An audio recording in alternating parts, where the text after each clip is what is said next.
अस्सलामुअलैकुम। एक शख्स ईरान में रहने वाला साइकिल चलाते हुए पाकिस्तान से हिंदुस्तान मुंबई में तशरीफ़ लाए। मुग़ल मस्जिद जो मस्जिद ईरानियन के नाम से जाना जाता है, जो मुंबई में है, मैंने उनसे सवाल किया कि पर डे आप कितना किलोमीटर साइकिल चलाते हैं, तो उनका कहना है 120-100। बिस्मिल्लाहिर्रहमानिर्रहीम।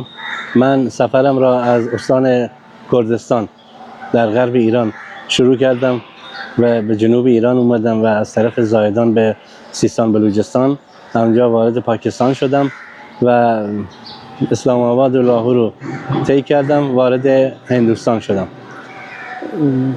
1500 کیلومتر رو طی کردم، اومدم دهلی نو. اومدم بمبئی، شهر بمبئی. اینجا با ایرانیان قدیمی که ایران باستان اومدن اینجا مقیم شدن روبرو شدم و از من استقبال خوبی شد.